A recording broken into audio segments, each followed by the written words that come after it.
What is good, everybody? Welcome to another Gold Standard podcast production. Switching things up a little bit today. Usually it's Grant Cohn's day right now, but Grant's got to rearrange the schedule due to 49ers practice. So you're stuck with the wet blanket, Levin Black. I apologize in advance. It's going to be a little bit lower energy than a normal Wednesday. Yeah, just a bit. But, look, I'm going to be fired up today already because we have had one. What? That's hard to imagine, Rob. I know. We've had one press conference already, and the 49ers media, of course, stinks. And so I've got issues, and we're going to get into that. And we'll take your questions and comments, as always, and bring that on. And please rate, review, follow the Gold Standard Podcast Network. I always say if you take the time to leave a review, we will read it on the show. This one comes from Nick4983. 5 stars for production. Your show entertains me, infuriates me, hypes me up, and saddens me. It hits all the emotions needed as a 49er fan. Michelle kills me. Levin is awesome, and the contributions from the rest of the team are appreciated. Mimosas for everyone, and for the love of God, please let Shanny win a Super Bowl so Grant and Michelle can stop doubting he is the right man for the job. This is the part where you talk. Yeah, that's might be the most complete positive review we've ever had.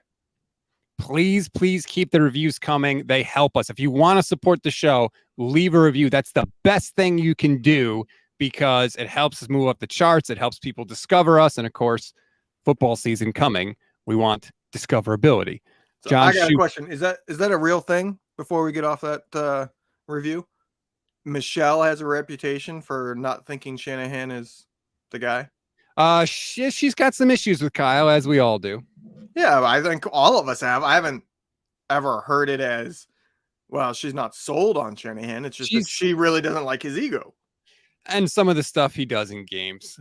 John Shoup watching on YouTube, finally a level-headed Levin episode. He does a show every week. What do you mean finally a Levin? Like, probably live during the day. We're switching on that.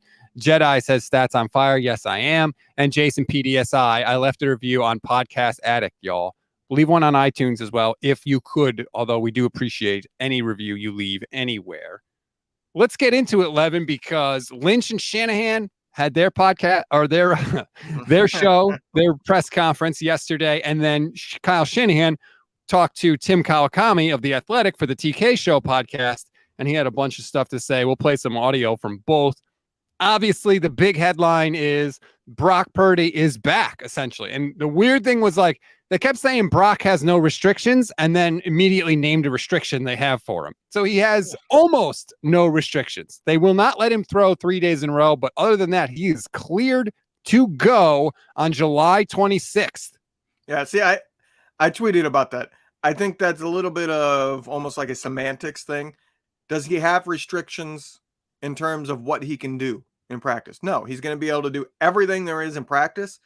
They're just going to take it slow and give him every third day off. Why? Because they don't want a Trey Lance arm fatigue situation because he hasn't been able to use the arm for months. He's still building up that strength probably. So they don't want him taking all these reps 3 days in a row. They want to make sure that his arm doesn't get fatigued by going too quick.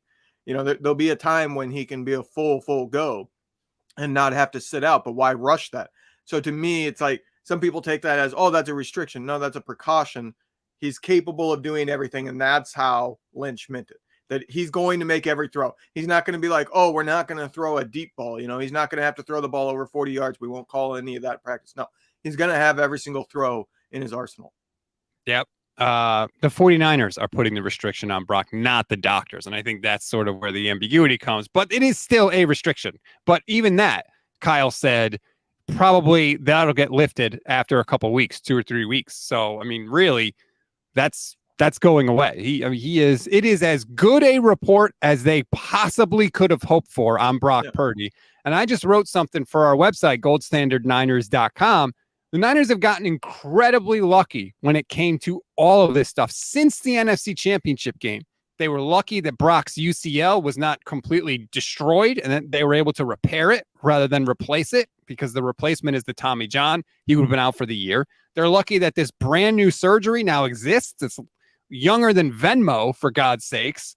Only 2 other quarterbacks have ever had it, and they're lucky that the surgery exists, and they're lucky that Brock didn't have any infections or complications from surgery and rehab. And we take that stuff as a given, but it's not a given. Hell, Trey Lance had to have a second surgery on his ankle. So, like, all this stuff had to go right for the 49ers, and luckily for them and for us, it has so far.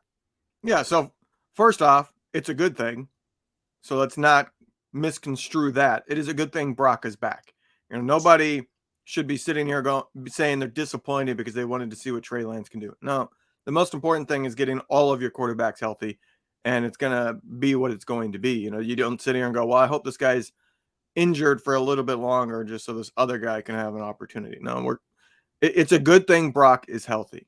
That's the number one thing. And the second thing is we're not quite out of the woods yet.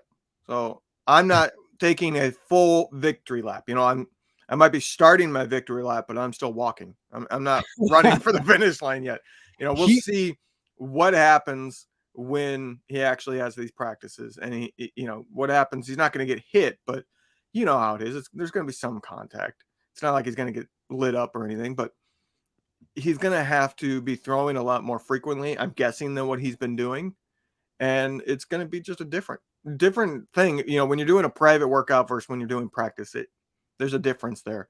And I don't think we're 100% out of the woods just yet. Here is John Lynch from the press conference yesterday. Brock's cleared and ready to go. He's been cleared. He's going to be without restrictions. Now, having said that, we're sticking and we're adhering to a plan that's been put in place for some time.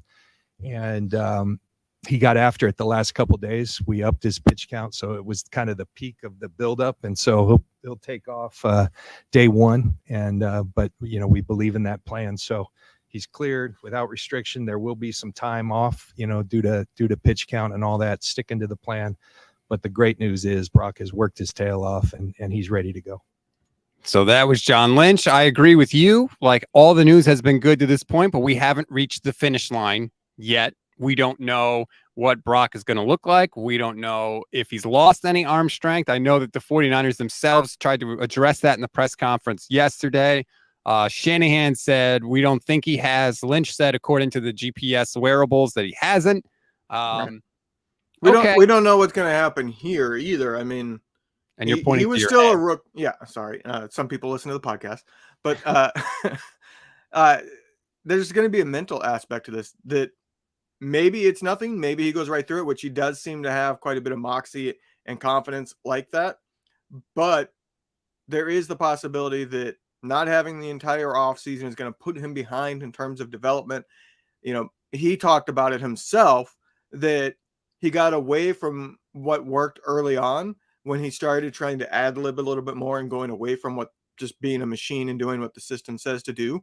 Well, what if that reared its head more because he's been away and he starts pressing because he knows Trey Lance is there, Sam Darnold is there. There's a mental aspect here to having missed an entire offseason that could end up rearing its head. I certainly hope not, but that's another thing that we could see as it gets through these practices and reports are coming out, and we see in preseason, maybe we see in the regular season in the first couple of games, maybe mentally he lost something there, lost some confidence. What if he gets happy feet like Jimmy Garoppolo did after his first injury? There's a lot of things here that could still rear their head that aren't even related directly to, is he healthy? And that's something that we're only going to find out when he gets on the field. And that brings us to the first of many of my issues with the 49ers press corps yesterday, who once again just absolutely dropped the ball. I mean, they're terrible when it comes to asking questions. First question that should have been asked is Brock Purdy, therefore, since he's fully cleared, is he going to play in the preseason at all? Maybe not in the first preseason game against the Raiders, but what about the other 2 games? How could this not have been asked once we found out that, oh my God, he's ahead of schedule, he looks good, his arm strength is going to be good? Okay, then is he going to play in the preseason? And if so, how much? But stunner, nobody even asked it. There's one question that everybody has wondered the entire offseason, and yesterday was the time to ask it. And that is, assuming Brock Purdy is fully healthy, he gets these practices, he has no setbacks, Is he guaranteed to be the week 1 starter?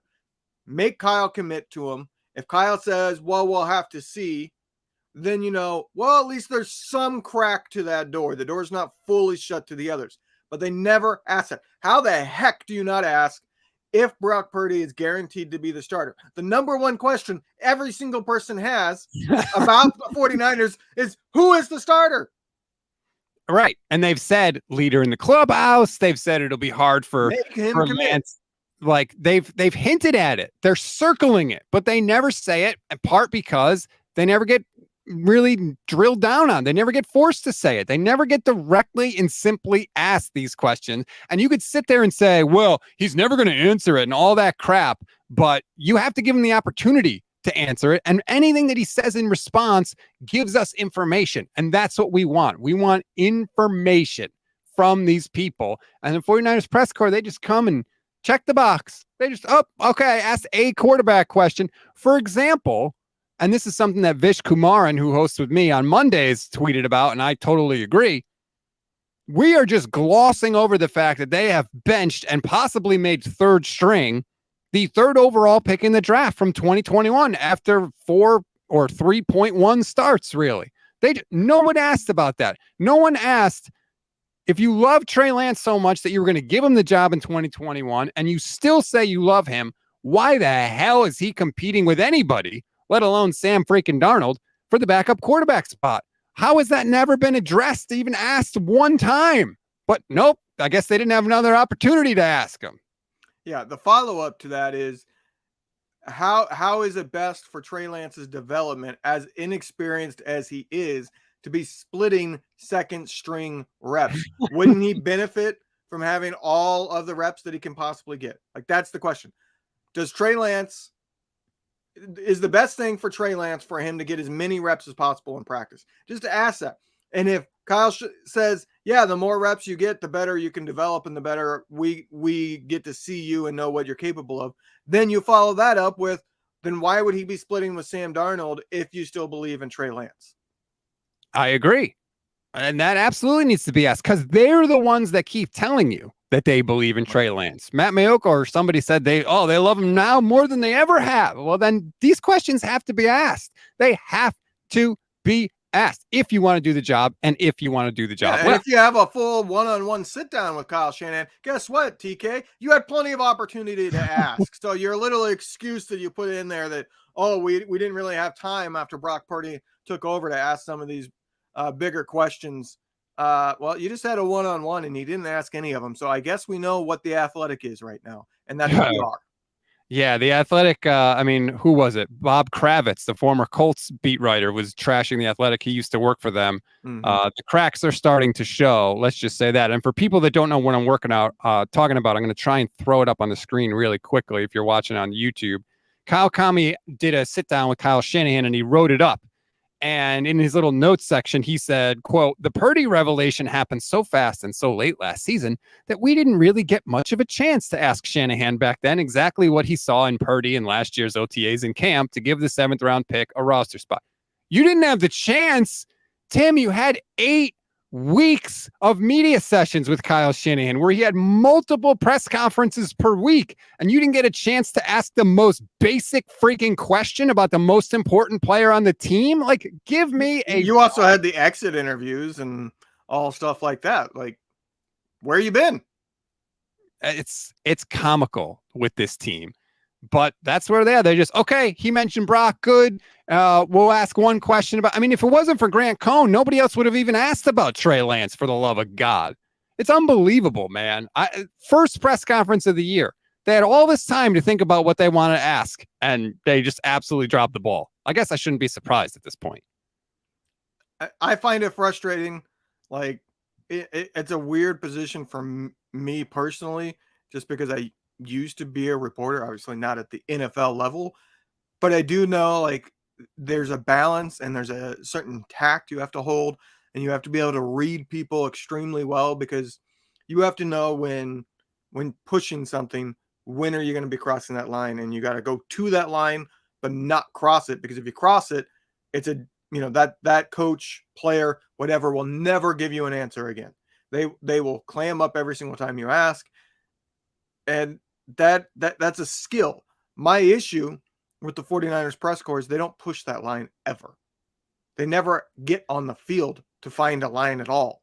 They purposely ask cupcake questions to just get the most basic bare minimum. They don't dig at all. When's the last time we saw a like exclusive what we would call enterprise story in the industry where somebody found out something that was, controversial or whatever, Right. that the team didn't want to out there. There's none of that.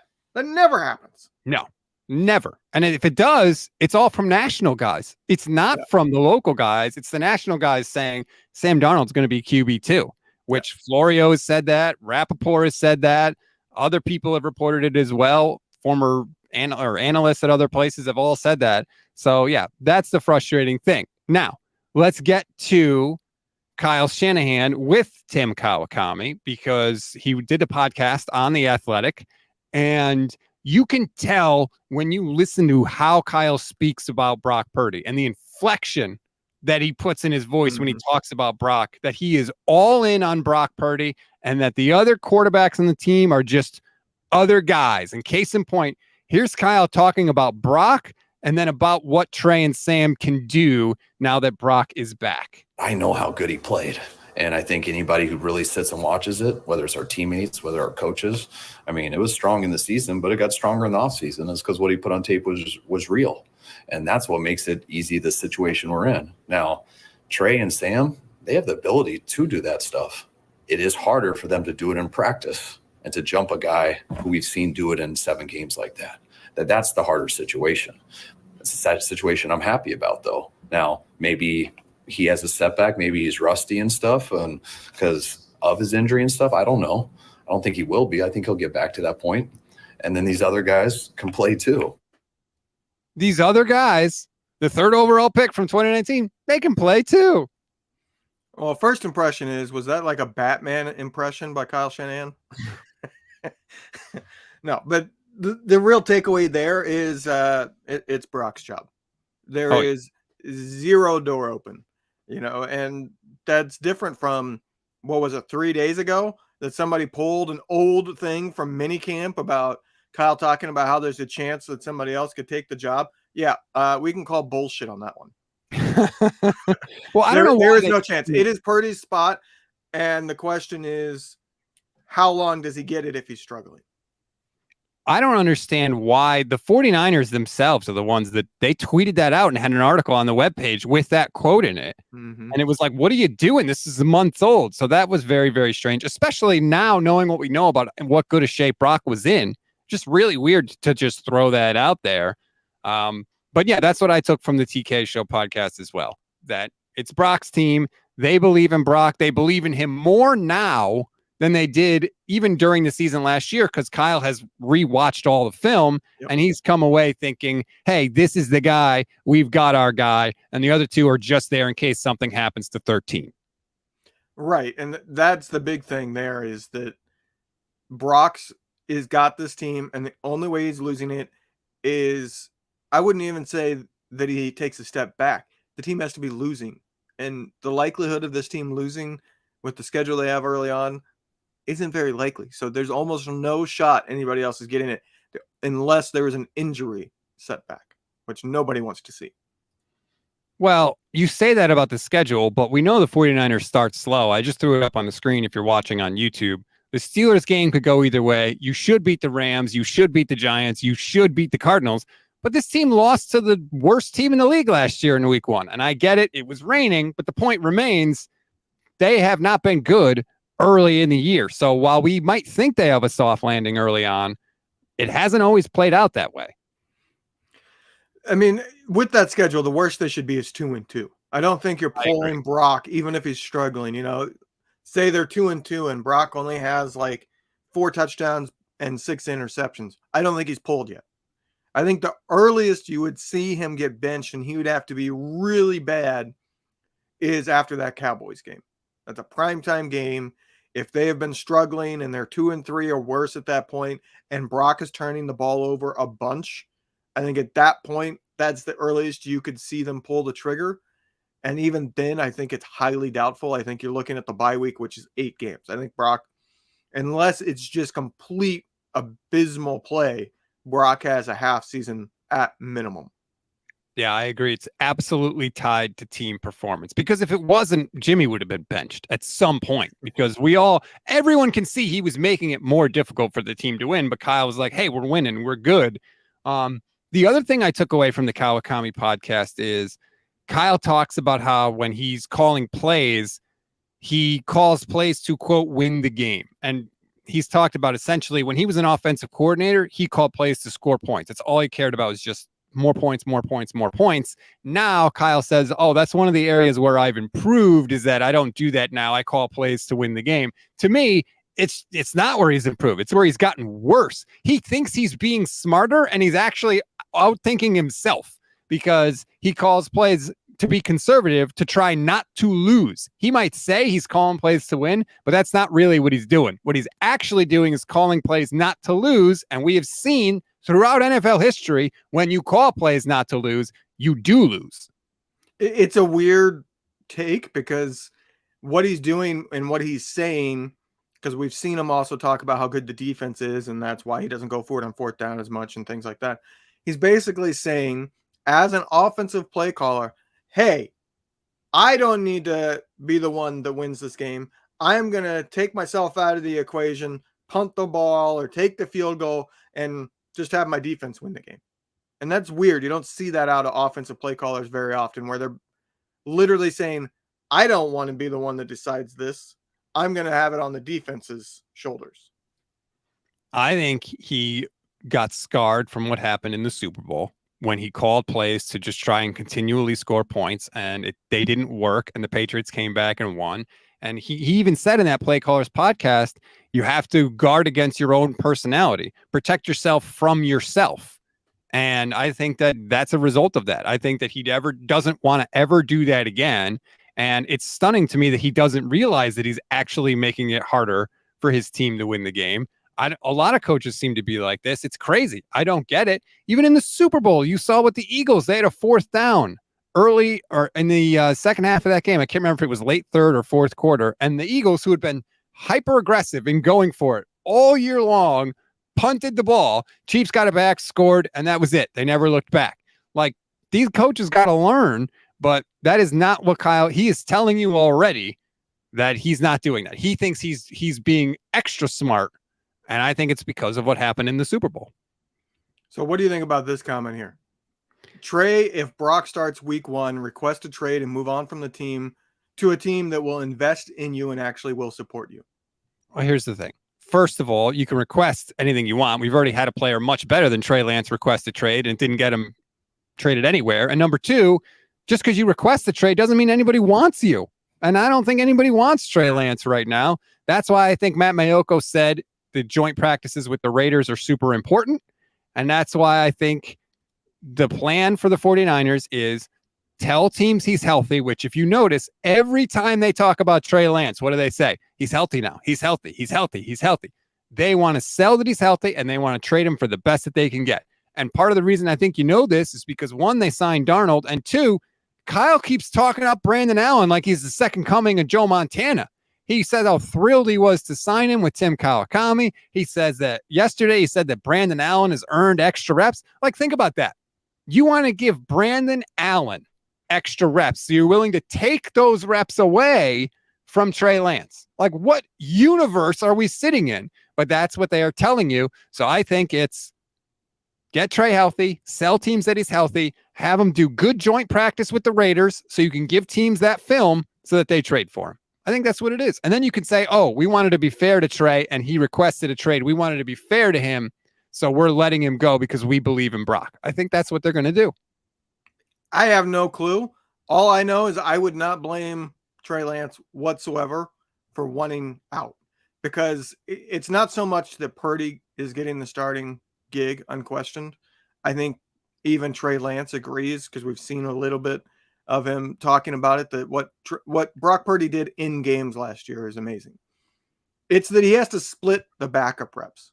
So he's not even getting all the reps that he could be getting. He's going Right. to get, a lot less reps than he should be getting. Whereas even if he's traded somewhere else to be the backup and he's not the starter, he would get all the backup reps. So he'd get more reps. He would have more of a chance of developing and being the starter eventually somewhere. So I wouldn't blame him one bit. That's the part that would be infuriating to me, that, hey, I'm this inexperienced quarterback and you're taking reps away for Sam effing Darnold.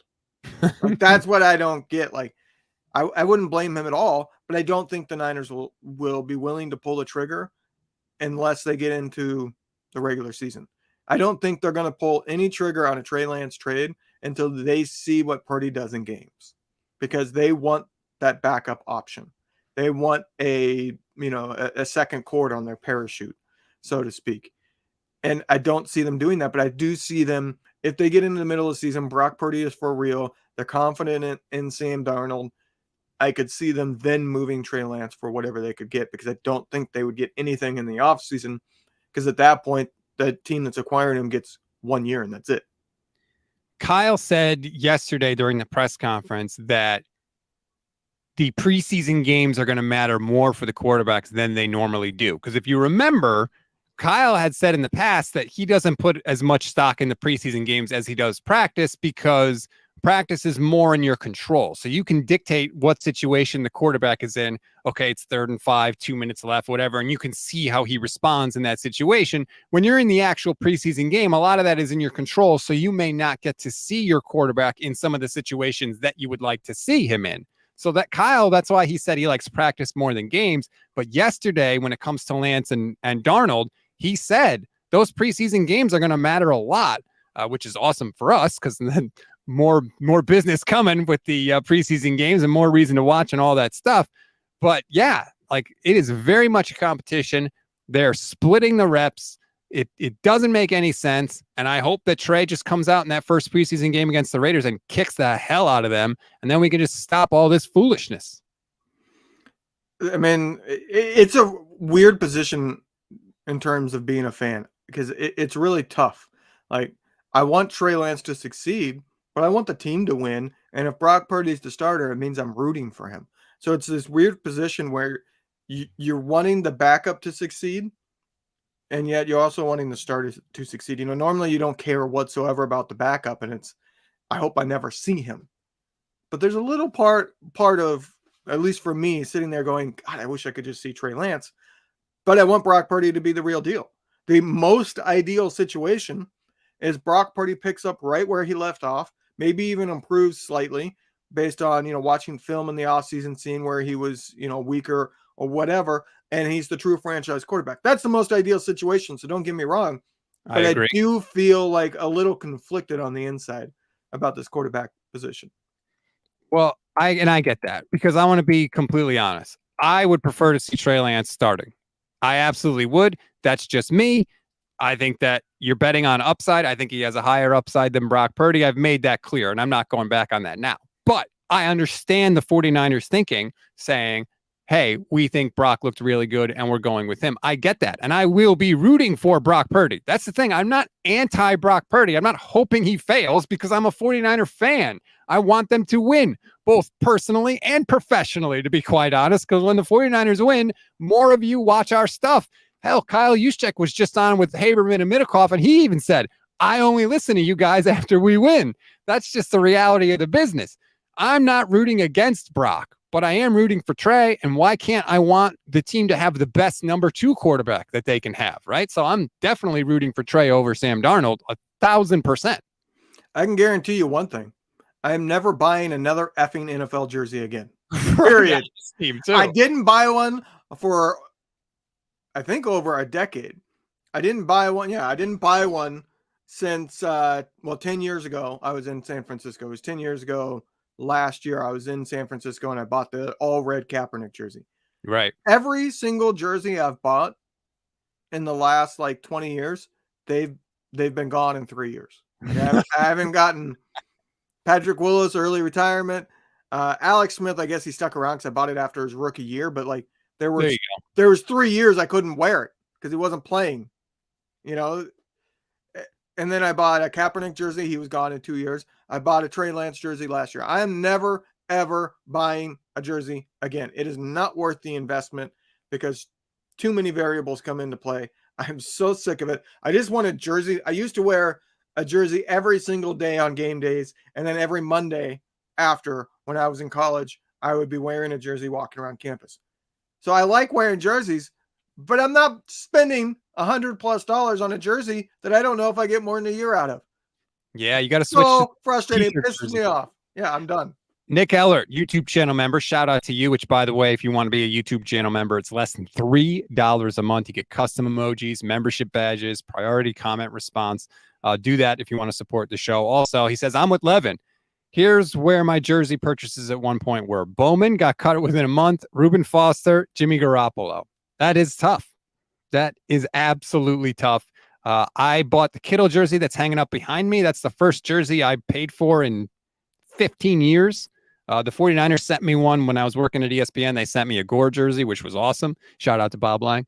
But I haven't. Kittle was the first one just because I like him as a football player, but I'm not going to be buying, and certainly not any quarterback one. Hell, they signed Jimmy Garoppolo to the biggest contract in the history of football, and it still wasn't worth having the jersey. So I'm with you. A couple of good comments I want to get to. Ken Miller, or Muller, apologies if I got your name wrong, says they never actually talk about Trey Lance, the football player. It's always about his character. I agree. They never talk about how he throws the ball. They talk about he's made of the right stuff. We fell in love with him after we traded up to 3, getting to know him as a player. The only thing they've said about him from a football perspective is this offseason, Kyle has said his feet look better. That's it. They never talk about his throwing. Right. And what was the first thing he said about Sam Darnold? Oh, he's a great thrower. Yeah, great thrower. So it's not that he doesn't give compliments to their playing ability. Mm-hmm. It's that he doesn't give compliments to Trey Lance's playing. just like Jimmy Garoppolo, I feel like they didn't really compliment him that much as a player. He was always a leader. He's such a good leader. The guys love him. And I like this comment from Sign Me 29 on my Twitch page at Stats on Fire.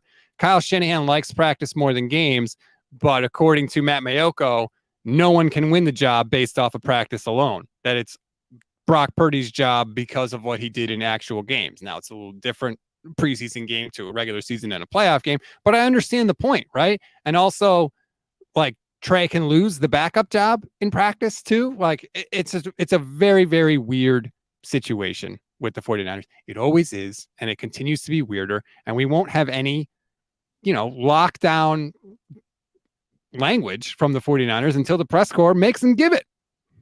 Yeah, and I did forget one part of that TK interview that I thought was somewhat interesting, and I think it might speak to the PTSD that has developed with Kyle Shanahan and keeping his quarterbacks healthy.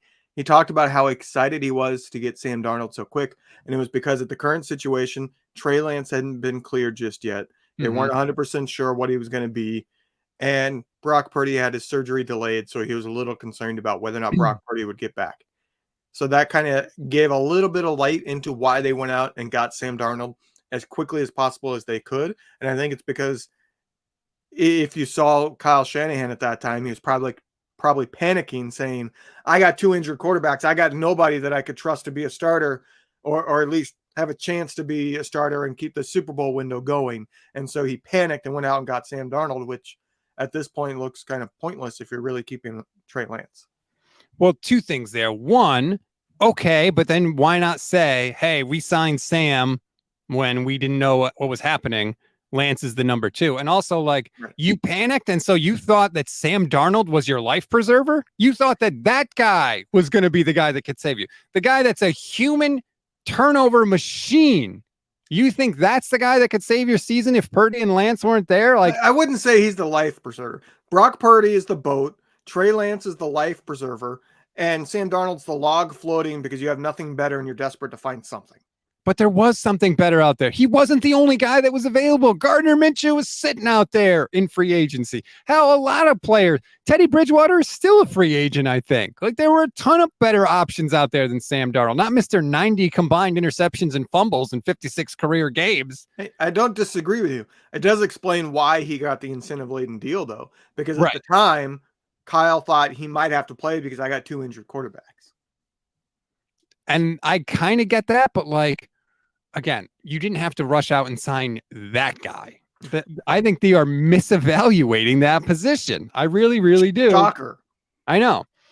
Bryant Culp says Sam Darnold will shock the world. He would have to shock me at this point because everything that we've seen is bad.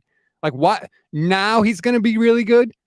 And also, like, why does it take you need to sign a guy that needs a wizard play caller and a roster full of stars? Now he's going to be good. If you need that, just sign a better quarterback. And he still gets the benefit of all that other stuff. So none of it makes any sense. Yeah, I mean, it is weird. The only way that Sam Darnold could shock is if he's the surprise cut because they want to hold on to Brandon Allen. Because they do save like $2.2 million by. Uh-oh. Did we lose Levin? Look at that face. That's a perfect face for it to be frozen. Okay, he's back. I was gonna say I can hear you the whole time, so I don't know what that's about. Oh, well.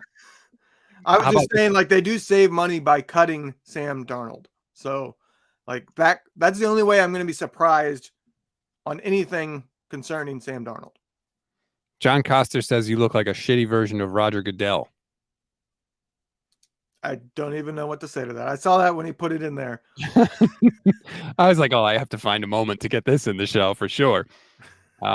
Look, if they cut Sam, I would be totally fine with that. I would love it, frankly, because it would be them admitting that they were wrong. That, you know what, this guy does stink. And we thought that we could hand wave away all his mistakes, and we were wrong. But we'll see if they actually do that, what happens with Brandon Allen. Kyle was pretty honest in the conversation with Tim Kawakami about Brock looked really good in camp last year. But the thing he said that just reinforced how he evaluates the quarterback position. Let me see if it's in my notes as I was listening. He said that when Brock got in there, even with his 1 or 2 reps, he was, quote, like a machine. He executed the play that was called. He didn't try to make the big play, which to me just proves Kyle, all he wants you to do is just do what I tell you to do, whatever it is. If it's a check down, if it's thrown to his slant, whatever it is, just do what I say. And in my eyes, you're going to look great. He doesn't even care if you make a bigger play than what, the first read is. That's not good in his eyes. All he wants is for you to follow his commands at quarterback. And that I took as a kind of undercut to Trey Lance. If you know what has been said about Trey Lance in practice by others, I think it was Fred Warner that talked about how frustrating Trey Lance can be in practice because he'll just hold the ball, because they're not actually allowed to sack him. So he'll just pretend like he hasn't gotten sacked, and he'll keep waiting and keep waiting. And then suddenly he hits the deep shot and he's like, gloating and celebrating when he held the ball for 7 seconds. I don't remember the exact quote from I think it was Fred Warner last year talking about that towards the end of the year.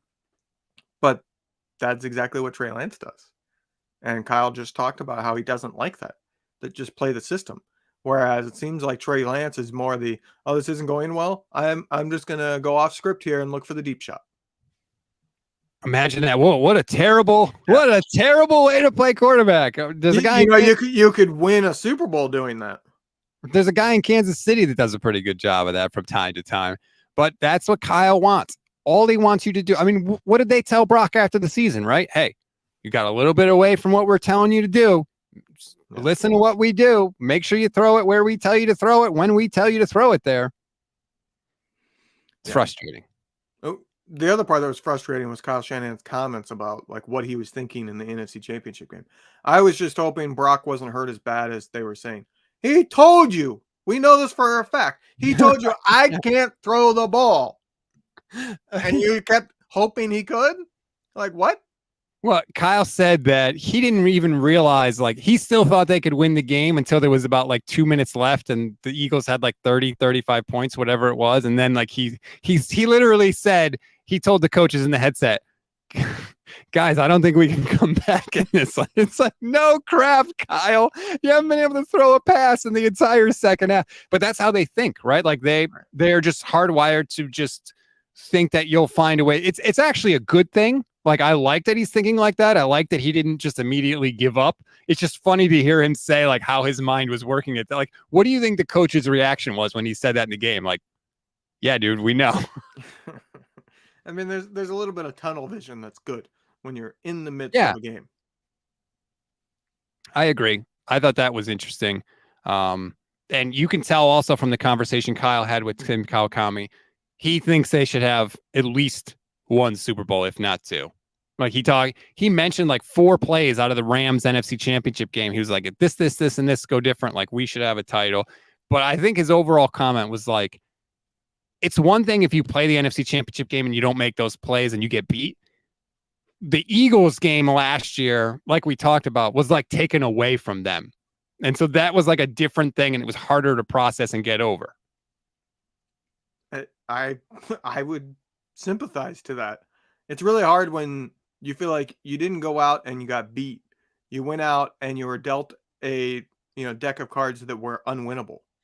It's like Right. when you're playing any game, you want a chance to actually win. You don't want to play a game where there's 0% chance you can win, and that's what it's got to feel like to him, is that they had to go out and play a game on the biggest stage that they literally had no chance of winning. Yeah. And Kyle, did you catch this too? Kyle said he was thinking during the game, as Jesse Naylor from Last Second Sports brings up here in the comment, Bolo Ty Rivers as the 49ers quarterback in the Super Bowl would have been a movie. That was the plan in Kyle's mind. Like, hey, we'll get through this game and we'll see if Phillip Rivers can play for us for the Super Bowl. Can you imagine what that would have been like if all of a sudden the 49ers are bringing in retired Phillip Rivers, who can barely throw the ball anymore, who would be with the team for 2 weeks and go out and try and win the Super Bowl against the Chiefs and Patrick Mahomes? It would have been unbelievable. See, I think there's a bigger takeaway from that. He said, I wasn't confident Jimmy would be back, or I wasn't under the impression that Jimmy would be back. Like, did they know that he actually needed surgery? Because remember there was that whole snafu with the Raiders. Like, right. Why were you confident that he wouldn't be back when the reports are you were hoping he would be back for the NFC Championship game? So you give him 2 weeks and you're still sitting there saying that you didn't think he'd be able to make it back? That's a weird one there that I wish there was a follow-up. Clearly, the 49ers medical staff not at their best in that moment. Yeah, Jimmy definitely would have been ready to go. He couldn't even pass a physical with the Raiders until he had surgery. So months later. It would have been Phillip Rivers. That alternate universe. I almost, if they had played that Super Bowl and lost with Phillip Rivers, like, can you even be mad about it? Again, it's like a weird situation. Okay, first off, they would have definitely lost. This is Phillip Rivers, who never even made it into a Super Bowl and only ever made one conference championship game when he had LaDainian Tomlinson and Antonio Gates most of his career. So, yeah. Okay, let's get into some of the other stuff that was said in the press conference yesterday. John Lynch on Nick Bosa and that contract situation. I would expect he's not here to start off. We're having really good communication with Brian Ayrault. He's got good, competent, and people we have an immense amount of respect for working for him, and we're working diligently to try to come to an agreement. I think the challenge is you're talking about a real special player, talking about one of the better players in the league. You could argue that could simplify things, but I think at times it's just finding that sweet spot and where the right spot. And we're committed to working towards that. Just spoke with Brian this morning. We're also committed. You guys might have heard Mike Brown today. We're going to keep things private. I always appreciated that as a player. So that's where things stand with Nick Bosa. Hey, 49ers, you know where the sweet spot is? Pay the fucking man. That's where the sweet spot is. You got no argument not to pay the guy whatever he wants. Give him $35 million, guarantee a bunch of it, and get over yourselves and get the guy in camp. Because guess what? If you have a Super Bowl, you think you have a Super Bowl, you don't mess around and have your best player not being there because you want to try to save an extra $1 million when the guy deserves what he's asking for, whatever it is. Just pay it and be done with it. It's like John Malkovich. Pay that man his money. Like, yes, I agree completely with you. Like, what are you really haggling over with Nick Bosa? Does he really want 15, 20 million more than you would really like to pay him? Like, get it done. Stop talking about how great of a situation you're in because you have no expensive quarterback on the team. If that's the case, pay Nick Bosa the extra $1 million and let's go. Like, and it could be the thing where like both sides are puffing out their chest and they're doing that thing and they're digging in. And then when the deadline comes, the Niners that was last month. Training camp started. Get the guy here. Yeah, I mean, I don't think they care if he's holding Yeah, out. no, it's Nick Bosa is a one of one. Yes. Because he's going to be better prepared being by himself than he is if he's with the team. But I don't care. There is something to be said for getting him together. And you have a new defensive coordinator. Get him in camp. Antonio, oh boy, I apologize in advance for this. Iniguez says there's nothing to worry about with the Nick Bosa contract negotiations. They're going to extend him. It's pretty simply a matter of when they do it. Yeah, but the problem is, like you just said, Levin, we're at the when. The when is now. So get it done, and maybe they will. But I was really hoping that they would have announced that yesterday, like, hey, we've got a deal. But it was instead it was, well, it's really complicated. It's not that complicated, John. It really isn't. We know where the defensive line salaries are, right? With Aaron Donald and Joey Bosa and some of the other guys that have gotten deals, Myles Garrett. Give Bosa a little more than that and be done. It's not that hard. And yeah, there's like structure and things that have to be worked out. But I ultimately think once you settle on the number, you can settle on a structure. It doesn't have to be this complicated. Just get it done. Yeah. I don't know if they're fighting over everything or if it's just the guaranteed money, because there was, I can't remember who put out the tweet, but the most guaranteed money at signing that the Niners have ever given is like $41 million. Yet the going rate for this type of contract for an edge rusher is over $100 million. Oh yeah, he's gonna get. So it's like that might be their sticking point, because that's what the Niners MO. They might pay you in terms of your average annual value, the going rate for the market, but then they have all these outs built in, and they have all this guaranteed money structuring to where they can get out in a year or two, like we see with Debo. They can get out of Debo's contract this next season and actually save money in the cap. Bosa's probably saying, screw you, that you don't get any outs here. But like, they're not the same person, right? We don't know what Debo Samuel is going to show up year to year. Are we going to get 2021 Debo, or are we going to get Debo in 2022 where he shows up out of shape and injured, and we don't know when he can't run routes or whatever, and we don't know what we're going to get. With Nick Bosa, you don't have that, okay? He's a professional. They don't even like worry about his injury rehab. They just let him do his own thing, and he's been great. He was amazing coming off a knee injury, amazing coming off a major knee injury, and he was even better last year, reigning defensive player of the year. So I don't want to hear like, oh, we're the 49ers. We don't give out that much guaranteed money.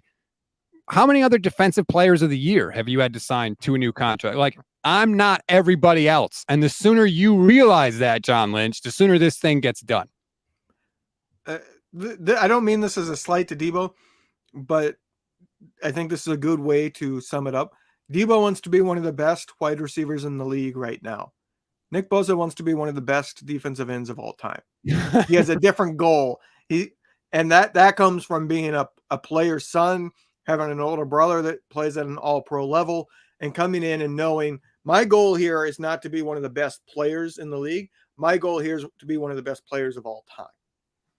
JJ on YouTube says, I assume the only holdup with Bosa is his history of injuries. I don't even know that he has like that many. He has the knee injury. He has a couple of significant injuries, but you're not signing him through his age 36 season. You're signing him to the point that I think 5 year he'd be 31.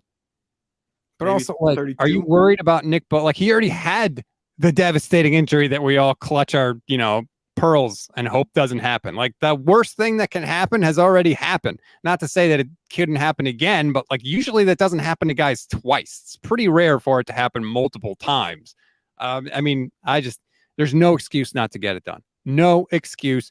Check it off the list. We've been talking about it for 2 years. John Lynch has said multiple times, hey, we budgeted for this, right? Well, then if you budgeted for it, what the hell is taking so long, right? If you want to buy a new TV and the new TV costs $2,000 and you save up to have $2,000 in your budget, you don't need to wait. You go to the damn store, you pick out the TV and you set it up and you watch some television. Like, what are we doing? Are you continuing? $2,000 on a TV? That was what I took from that. Who the hell spends $2,000 on a TV in this day and age? I would. Can you tell I've been shopping for a new television?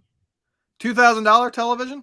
Well, I mean, look, I shop for what I like and then I see the price later, but I'm not going to sacrifice quality. I'll tell you that right now. TV is important. TV is important. Is it that important that you need to see every pimple on somebody's face? Yes, absolutely. If I can, I want to. Jason Tillman watching on YouTube. Thank you very much for the super chat. One day there will be a 30 for 30 about Trey Lance and Brock Purdy. More like Trey Lance and Jimmy Garoppolo. Or Trey Lance and Mac Jones. That 30 for 30 will happen in one scenario. They win a damn Super Bowl. They don't win a Super Bowl in the next year or two with one of these two quarterbacks. Nobody cares about the team that almost made it, except for the one of one situation of the Buffalo Bills going to 4 straight Super Bowls. By the way, shout out to Ellis10 who says Samsung. I agree with you. I like a Samsung TV. Oh, sorry, I put up the wrong one. The comments are coming in so fast. How about them Niners says they're probably negotiating the guaranteed amount of the contract. I would agree with that. And then somebody else is this how big of a TV you're looking for? 100 inches for 2K. Are you compensating for something looking for that big of a TV? I want a 65 inch because that's what I have now. But my TV now is like on the fritz.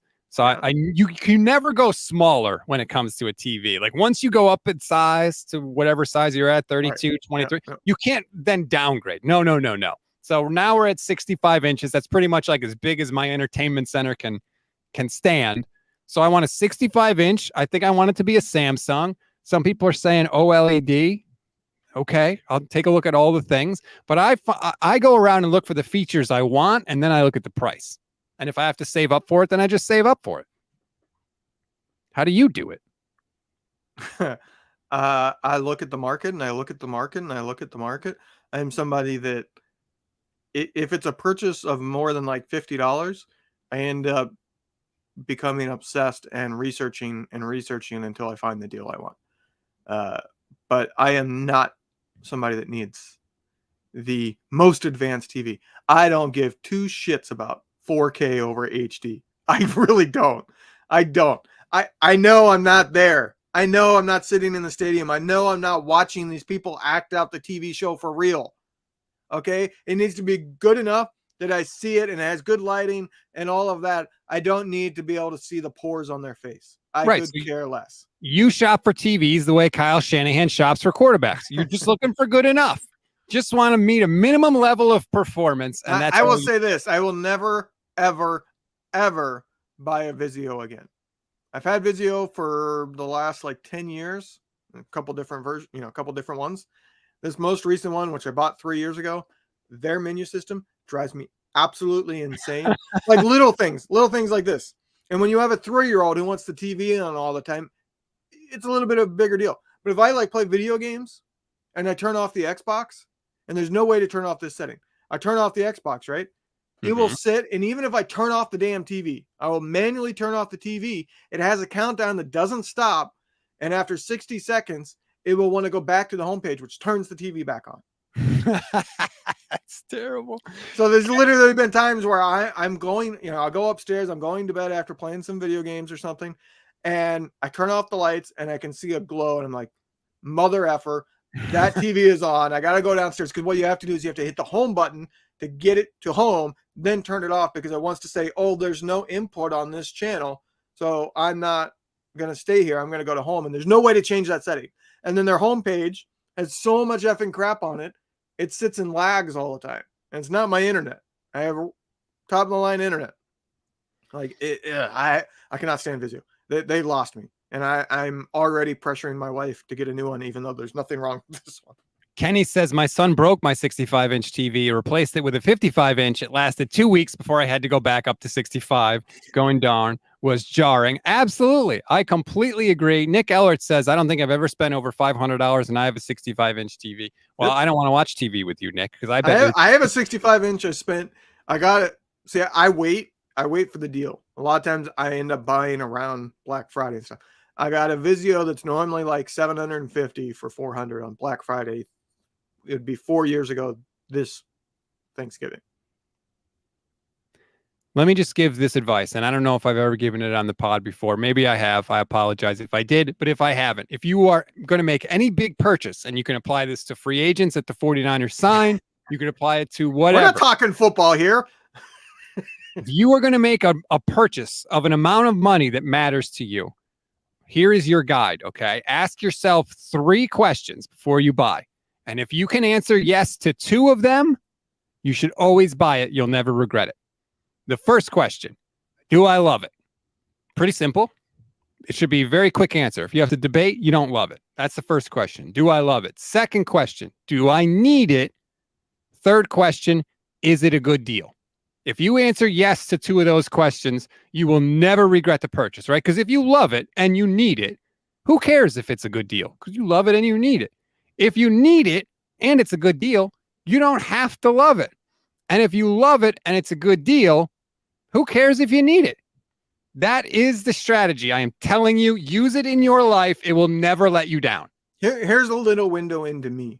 Other than like food, because you can't really haggle on food, I would say I've probably not spent full price on anything in long time.